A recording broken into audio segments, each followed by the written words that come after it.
Bangladesh cricket team অস্ট্রেলিয়ার মাটিতে কি করছে? স্যালিউট জানাই বাংলাদেশের এই ব্যাটিং লাইনআপকে, জোরে একটা হাততালি দিতে হয়।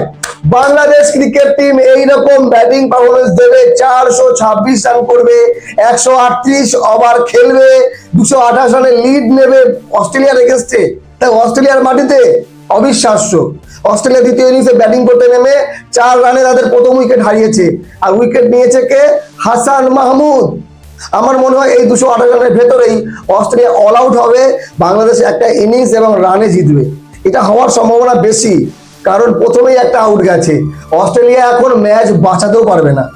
অস্ট্রেলিয়া যদি মনে করে আমি ম্যাচ বাঁচাবো, আজকে মাত্র তৃতীয় দিনের দ্বিতীয় সেশন শুরু হলো, আপনারা এখন ভিডিও দেখছেন, হয়তো অস্ট্রেলিয়া আরো 2-1টা আউট হয়ে গেছে।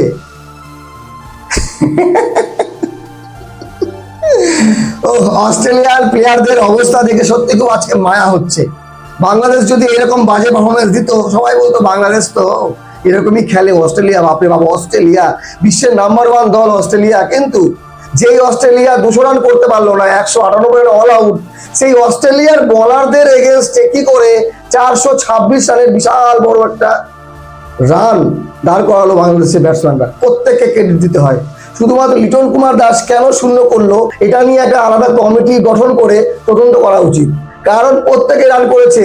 আর হাসান মাহমুদ 92 বল খেলেছে, রান 14, কিন্তু বল খেলেছে 92।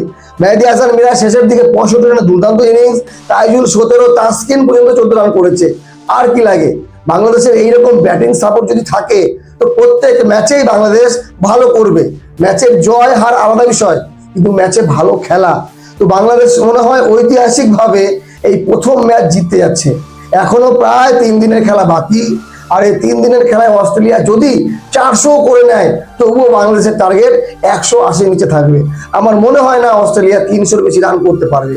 আর এই জয় বাংলাদেশের 8 জন বোলারদেরকে দিয়ে যখন ব্যাটসম্যানদেরকে দমাতে পারছে না, তাহলে বাংলাদেশি প্লেয়ারদের কনফিডেন্স, ব্যাটসম্যানদের কনফিডেন্স দেখার মতো ছিল।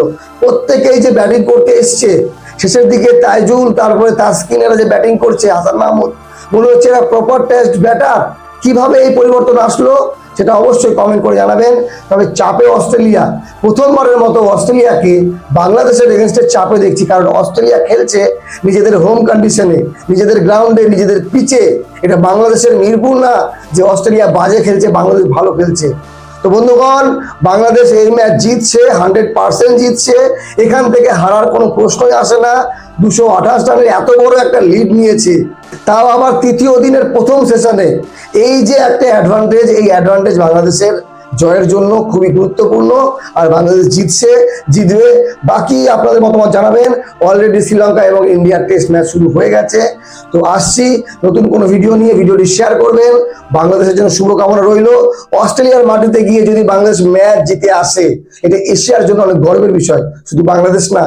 কারণ অস্ট্রেলিয়া নিজেদেরকে নিজেদের ঘরে নিজেদের থেকে বড় কাউকে মনে করে না। বারবার ইন্ডিয়া অস্ট্রেলিয়ার মাটিতে যায়, জিতে আসে, কিন্তু গত সিরিজ আমরা খুব খারাপ করেছি। তবে বাংলাদেশ যে পারফরমেন্স দিচ্ছে, এটা দেখে গোটা বিশ্ব অবাক, যারা ক্রিকেট একটু ফলো করে, যে অস্ট্রেলিয়ার মাটি থেকে বাংলাদেশ কিভাবে এইরকম পারফরমেন্স দিচ্ছে। এরপরে আরো একটা ম্যাচ আছে, আশা করি বাংলাদেশ ভালো কিছু করবে। যদি হোয়াইট ওয়াশ করে দেয়, এখন মনের মধ্যে একটা আসছে, যদি হোয়াইট ওয়াশ করে দেয়, তাহলে কি হবে বলুন তো?